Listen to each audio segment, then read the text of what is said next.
చూస్ country delight, live better. ఇప్పుడే country delight app ని download చేసుకోండి. హాయ్ హలో నమస్తే, this is Suvarna. Welcome to Suman TV. So 2025 సంవత్సరం కొంతమందికి మంచి జరిగింది, కొంతమందికి చెడు జరిగింది. సో ఏ సంవత్సరం వచ్చినా కూడా ప్రతి సంవత్సరం బాగుండాలని అందరూ కోరుకుంటూ ఉంటాం. సో 2025 ఎండ్ అయిపోతుంది, 2026 రాబోతుంది. సో 2026లో ఎలాంటి మార్పులు జరగబోతున్నాయి, ఏ రాశుల వారికి బాగుంది, ఏ రాశుల వారికి ఎలాంటి పరిహారాలు చెప్పడానికి మనతో పాటు ఉన్నారు ప్రముఖ ఆస్ట్రాలజర్ వేణుస్వామి గారు. ఆయనతో మాట్లాడదాం. వచ్చే సంవత్సరం ఎవరికి బాగుంటుందో ఆయన మాటల్లో అడిగి తెలుసుకుందాం. నమస్కారం గురుగారు. నమస్తే తల్లి. ఓం నమో వెంకటేశాయ. వెంకటాద్రి సంస్థానం బ్రహ్మాండే నాస్తికించిన వెంకటేశ సమోదేవో న భూతో న భవిష్యతి. ఓకే, ముందుగానే మీకు నూతన సంవత్సర శుభాకాంక్షలు. నీకు కూడా నూతన ఆంగ్ల సంవత్సరాది 2026 శుభాకాంక్షలు, అలాగే శ్రీ పరాభవనామ సంవత్సర శుభాకాంక్షలు. ఓకే, అంటే ఈ సంవత్సరం పేరు రాబోయే సంవత్సరం పేరు పరాభవనామ సంవత్సరము. అంటే చాలా మంది విమర్శించే వాళ్ళు మరి పరాభవనామ సంవత్సరాన్ని కూడా మరి పాజిటివ్ గా చెప్పండి గురువు గారు, మీరు వెల్నెస్ కోచ్ లాగా చాలా గొప్పగా చెప్పండి గురువు గారు, చెడు చెప్పకండి గురువు గారు అంటారేమో. పరాభవము అంటే దుర్యోధనుడికి మయసభలో జరిగినది ఏమిటి? పరాభవము. పరాభవము పరాభవము అంటే అవమానముతో కూడిన ఓటమి అని శాస్త్రం చెబుతోంది. వేణుస్వామి చెప్పట్లేదు. వేణుస్వామి శాస్త్రం ఏం చెప్తే చెప్తాడు. సో ఈ సంవత్సరం పేరే పరాభవనామ సంవత్సరము. సో దాన్ని బట్టి ఐమాక్స్ తెర మీద ఊహించుకోండి. ఐమాక్స్ తెర మీద. ఓకే, సో 2025 సంవత్సరం కొన్ని బాగానే ఉన్నాయి, బట్ కొన్ని సంఘటనలు అందరినీ కలిచివేశాయి. సో 2025 నేను నీకు ఇంటర్వ్యూ ఇచ్చిన. ఒకవేళ ఆ ఇంటర్వ్యూ కనుక చూస్తే నేను చాలా విషయాలు చెప్పిన. విమాన ప్రమాదాలని చెప్పిన, జరిగింది. ట్రైన్ ప్రమాదాలని ట్రైన్ ప్రమాదాలు చెప్పిన, వాహన ప్రమాదాలు చెప్పిన, బస్సు ప్రమాదాలు జరిగినాయి. అలాగే స్త్రీలలో క్రిమినాలిటీ పెరుగుతుంది అని చెప్పిన, జరిగింది. డ్రమ్ముల్లో మగవాళ్ళని చంపిర్రు, సిమెంట్తో మగవాళ్ళని చంపిర్రు, జరిగింది. చాలా జరిగినాయి, మనం చెప్పుకున్నవి చాలా జరిగినాయి. సో నీతోనే ఇంటర్వ్యూ చేసిన కాబట్టి, ఆల్రెడీ ఇంటర్వ్యూ ఉంది కాబట్టి ఆ ఇంటర్వ్యూలో చెక్ చేసుకోవచ్చు. అప్పుడు కూడా మనం చెప్పినాం ఏంటంటే 2025లో ఉన్న నెగిటివ్ 26లో 100% పెరుగుతుంది, 27లో ఇంకా పెరుగుతుంది, 28లో ఇంకా పెరుగుతుంది. సో 25 నుండి స్టార్ట్ అయిన నెగిటివ్ 28కి వచ్చేటప్పటికి 400% నెగిటివ్తో మనం ఉంటామని చెప్పినాం. ఇంకా ఉంది, మీరు సుమన్ టీవీలో కావాలంటే చెక్ చేసుకోండి. సో అప్పుడు కూడా మనం నెగిటివ్ చెప్పినాం. నెగిటివ్ చెప్పినందుకు చాలామంది విమర్శించారు, వేణుస్వామి నెగిటివ్ చెడు తప్పితే మంచి చెప్పాడు అంటే అన్ని రాసులు నెగిటివ్ ఉండవు, అన్ని రాసులు మంచి ఉండవు. సో కొన్ని మంచి ఉంటాయి, కొన్ని చెడు ఉంటాయి. అట్లనే సంవత్సర ఫలితాలను బట్టి కొన్ని రాసుల్లో చెడు ఉంటుంది, మంచి ఉంటుంది. దాన్నే మిశ్రమ శుభ అశుభ ఫలితాలు అంటారు. కొన్నిటికి పూర్తి నెగిటివ్ ఉంటుంది, కొన్నిటికి పూర్తి పాజిటివ్ ఉంటుంది. అట్లనే సంవత్సర ఫలితాన్ని బట్టి, ఆ సంవత్సరానికి నవనాయకుల ఫలితాన్ని బట్టి మేము ప్రిడిక్షన్ చెప్తాం తప్ప మంచిగున్నా లేకున్నా ఓడిపోయిన సీఎం ముందర కూర్చొని నువ్వు ఈ సంవత్సరం సీఎం అయితే ఎలక్షన్ లేకున్నా అని చెప్పేటువంటి తత్వం వేణుస్వామిది కాదు. అందుకనే వేణుస్వామి జనాలతో దెబ్బలు తింటాడు. అంటే ఉదాహరణ, ఇప్పుడు నువ్వు సీఎం కాదమ్మా ఈ సంవత్సరము. ఇప్పుడు ఉదాహరణ, మళ్ళీ ఎప్పుడు ఎలక్షన్లు ఉన్నాయి? 2029లో ఉన్నాయి. 29లో ఎలక్షన్లు వస్తే ఈ సంవత్సరం సీఎం ఎట్లయితాడు? ఆయన ఓడిపోయిన ఆయన. నీకు అర్థమైందా లాజిక్? కాడు కదా. కానీ పంచాంగం చదివేటోళ్ళు ఏం చెప్తారు? ఈ సంవత్సరం నీకు యోగం ఉంది అంటాడు. అలాంటి ప్రిడిక్షన్లు, అలాంటి సొల్లు వేణుస్వామి చెప్పాడు. వేణుస్వామి జనాలు తిట్టినా సరే, విమర్శించే వాళ్ళు విమర్శించినా సరే, ఏది ఉందో గది చెప్తాడు, శాస్త్రం ఏముందో గది చెప్తాడు.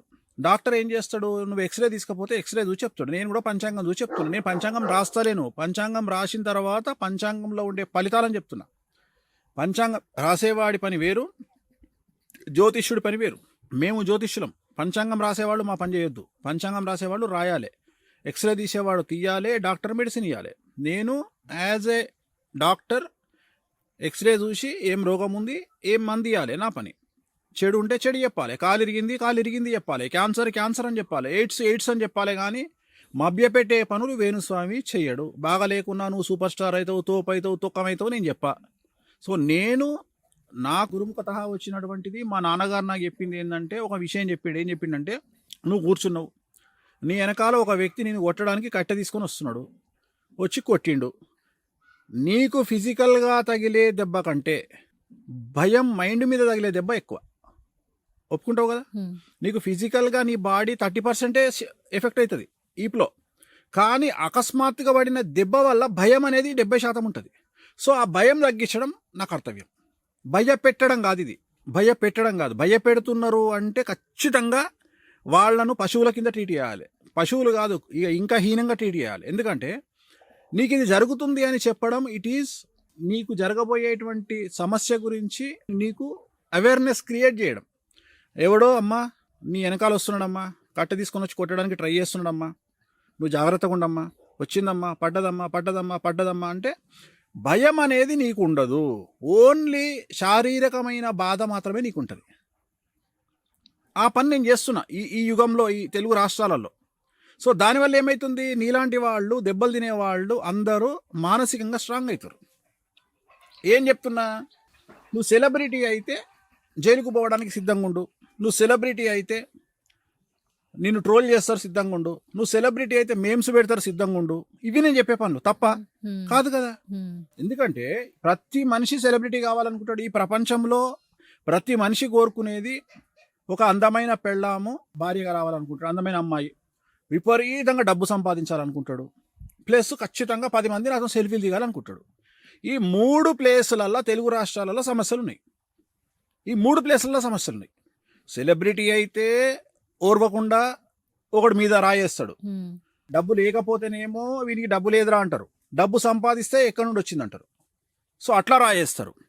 అట్లనే రాజకీయ నాయకుడు అయిదామా అంటే రాళ్ళేస్తారు. సో నేను అనేది ఏంటంటే, నువ్వు ఎక్కడైనా రాళ్ళేస్తారు. చివరికి మన కర్మ ఎక్కడికి వచ్చిందంటే, ఒక పచ్చళ్ళు అమ్ముకునేట ఆమె ఆ కొనటోన్ దగ్గర మాట్లాడుకున్న దాన్ని తీసుకొచ్చి 2 తెలుగు రాష్ట్రాలకు చాలా పెద్ద ఇష్యూ, మన బడ్జెట్ ఇష్యూ చేసిరు.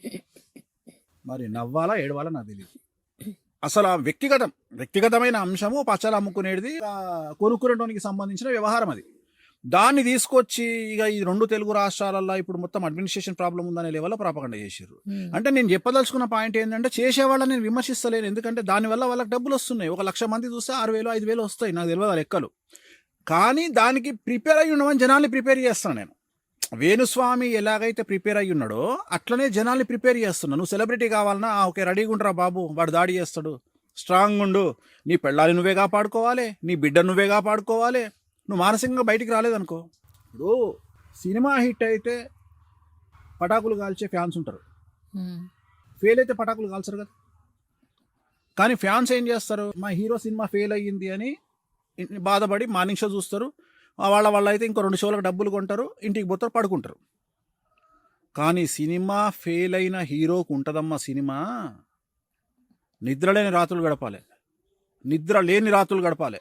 ఎంత బాధపడతారు తెలుసా ఆ హీరోలు, మానసికంగా డిప్రెషన్.